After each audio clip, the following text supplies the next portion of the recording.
Chapter 14.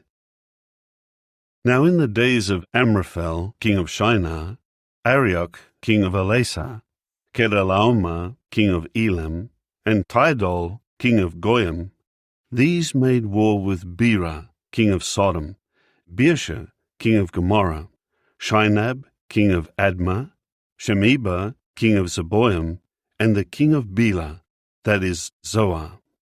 All of these joined forces at the valley of Siddim, that is, the Salt Sea.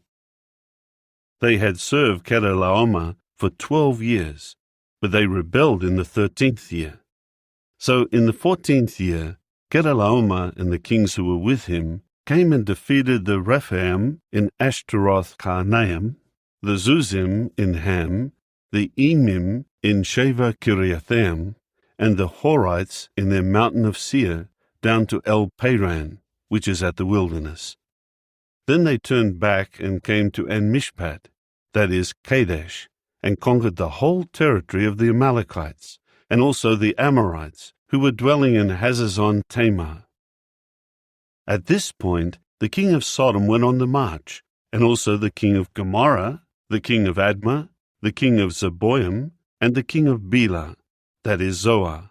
And they drew up in battle formation against them in the valley of Siddim, against Kedorlaomer, king of Elam, Tidal, king of Goyim, Amraphel, king of Shinar, and Arioch, king of Elasa, 4 kings against the 5.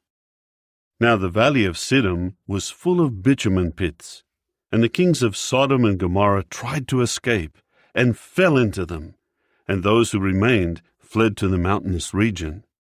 Then the victors took all the goods of Sodom and Gomorrah, and all their food, and went on their way.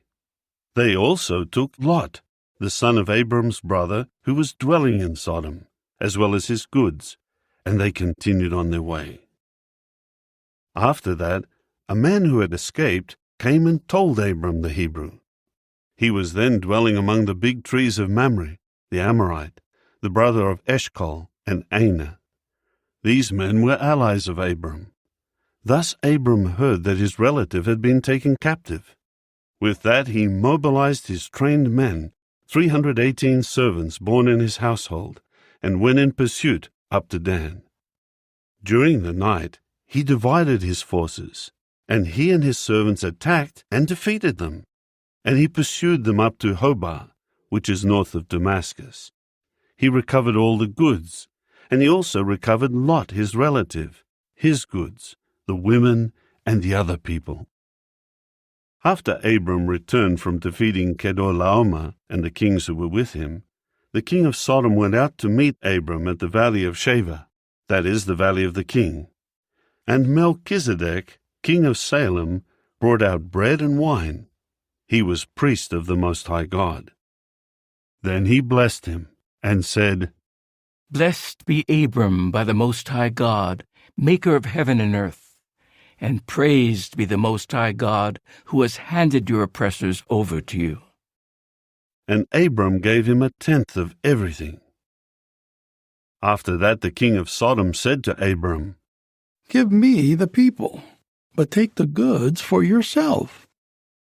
But Abram said to the king of Sodom, I raised my hand in an oath to Jehovah, the Most High God, maker of heaven and earth, that I will not take anything that is yours, from a thread to a sandal lace, so that you may not say, I made Abram rich. I will take nothing except what the young men have already eaten. As for the share of the men who went with me, Aner, Eshcol, and Mamre, let them take their share.